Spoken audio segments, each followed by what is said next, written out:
Hello, we are Team Erie Renewables, and this is our discounted cash flow analysis presentation. So if we look at both options, the offshore and onshore options for the project, and we look at some pros and cons, we see that the pros of the offshore option would be a larger revenue stream, a longer lifespan to the project, and less loss from turbine failure. And less loss meaning that if one turbine fails, there's a lot more in the offshore project, so we won't lose out on much energy production, and it won't be that big of an issue. Some of the cons would be a higher risk, more maintenance costs, and subject to more environmental stress. Since these are offshore, there's a lot more environmental factors that contribute to this part of the project, such as saltwater damage, higher winds, just a lot more possibilities for damage.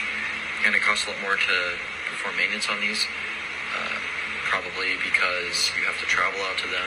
It's a much harder trip to make, and it's much harder to do the maintenance on the water and offshore. And so looking at the onshore project, we see that it's a much cheaper relative maintenance cost. So when you compare it to the money that it's bringing in, it's much cheaper to maintain. That's a lower risk. There's less likely to be damaged. The location that it's in, not really going to experience the same type of thing, saltwater damage, etc. It's a relatively cheap land rental, and compared to the other one, the cost that we're paying the government is much cheaper. And it's higher long-term net profit per turbine, which just means we make more for each one. And some of the cons, slightly important, a shorter lifespan. It's only marginally shorter, so not as important. But it's also more costly installation per unit, but that's because there's less, they're larger, and they produce more. And then going on to the next slide, putting some of these numbers on the screen, we see this graph of present value over all the years that the projects are happening. And we see that onshore, the red line, is always a higher net present value throughout all the years. It also ends up being the higher net present value in general at the end in total. And we also see that the offshore one decreases much faster. So this just means that the value of onshore is worth more on each year than it would be in the future compared to offshore. Of course, except when it ends. So we can see that slight shorter lifespan come into play. But even given that, when you add them up, if you look in our spreadsheet, you see that the onshore one still has a higher total net present value.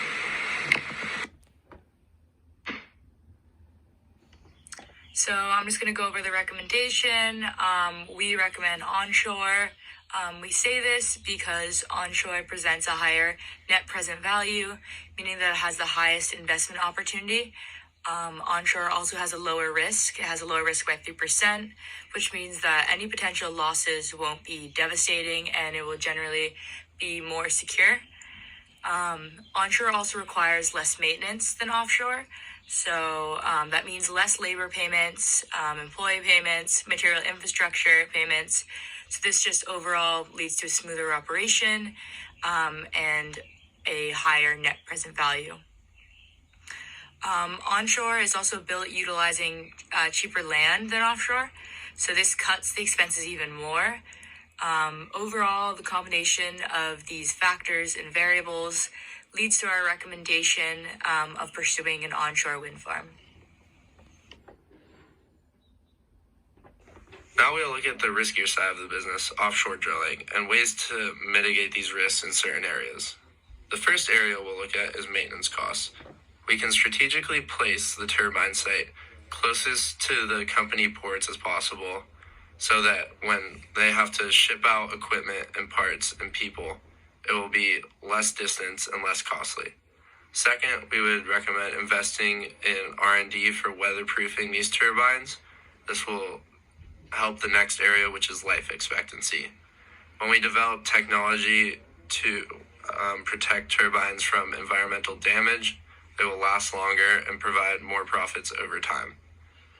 Next, we'll look at project time.